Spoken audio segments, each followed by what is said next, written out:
स्वागत है आपके अपने YouTube चैनल ब्रो लर्न में। चलिए आज हम लोग कुछ प्रीपोजिशन देखते हैं और उसका यूज किस तरह से किया जाता है वह भी देखते हैं। चलिए स्टार्ट करते हैं। ठीक है, हमारे पास कुछ सेंटेंस है जिसको हम लोग क्या करेंगे, इसमें कौन सा प्रीपोजिशन ऐड होगा उसके बारे में हम लोग जानेंगे। तो चलिए स्टार्ट करते हैं। तो सबसे पहले हमारा है he lives dash dash Bihar. देखिए प्रीपोजिशन इसमें कौन सा लगेगा वही हमको पता करना है, फाइंड करना है। ठीक है, तो देखिए जब भी किसी बड़े स्थान का नाम आए, कोई राज्य हो या देश हो या महादेश हो, तो उससे पहले इन का प्रयोग होता है। किस चीज का? इनका। तो क्या होगा? ही लिव्स इन बिहार, वह बिहार में रहता है। चलिए अगला देखते हैं। आई लिव डैश डैश आरा, मैं आरा में रहता हूं। ठीक है, आरा क्या है? एक जिला है। अगर जिला का नाम हो या किसी छोटे स्थान का नाम हो तो उससे पहले हम लोग एट का प्रयोग करते हैं। कौन सा प्रयोग करते हैं? एट का, यानी यहाँ पे होगा प्रीपोजिशन एट। ठीक है, अब है the fan is dash dash my head, जब सतह से दूर हो। जब सतह से दूर हो यानी अगर कोई पंखा चल रहा है तो हमारे सर के ऊपर नहीं चलेगा। ठीक है, हमारे सर पर नहीं चलेगा, हमारे सर के कुछ ना कुछ ऊंचाई पर चलेगा। जब सतह से बिल्कुल सटा हुआ ना हो तो उसके लिए हम लोग किस प्रीपोजिशन का यूज करते हैं? ओवर का। ओवर माई हेड यानी हमारे सर के ऊपर।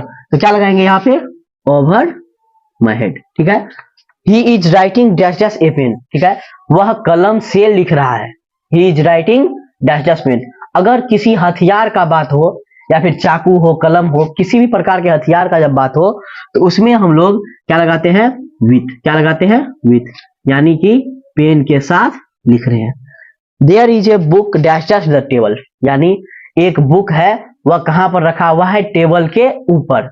अगर सतह से सटा हुआ हो तो वह होता है टेबल के ऊपर, यानी सतह से जब बिल्कुल सटा हुआ हो तो उसके लिए हम लोग ऑन का प्रयोग करते हैं। The book is on the table, यानी पुस्तक यानी कि किताब कहाँ है? टेबल के ऊपर, सतह से सटा हुआ भाग। ठीक है, ऑन द टेबल। अगला है she bought it dash dash रुपए 10, वह इसे 10 रुपए में खरीदी। ठीक है, वह इसे 10 रुपए में खरीदी। तो क्या होगा? जब भी किसी रुपए हो और उससे पहले खाली स्थान हो तो वहां पे प्रीपोजिशन हम फोर का प्रयोग करते हैं। किस का प्रयोग करते हैं? प्रीपोजिशन फोर का प्रयोग करते हैं।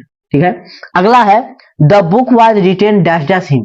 ठीक है, रिटेन डैश डैश हिम यानी बुक उसके द्वारा लिखा गया है। Written by. ठीक है, जब भी रिटेन का बात आए तो के द्वारा के अर्थ में हम लोग बाय का प्रयोग करते हैं। ठीक है, अगला देखते हैं। He jumps the river dash dash the river, वह नदी में कूदता है। ठीक है, वह नदी में कूदता है।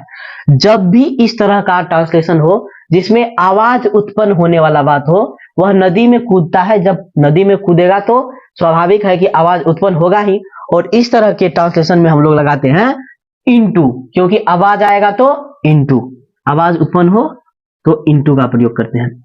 अगला है ही कैम डैश डैश ट्रेन, वह ट्रेन के माध्यम से आया। जब किसी माध्यम का बोध हो तो उसके लिए हम लोग बाय का प्रयोग करते हैं। ठीक है, प्रीपोजिशन बाय का प्रयोग करेंगे।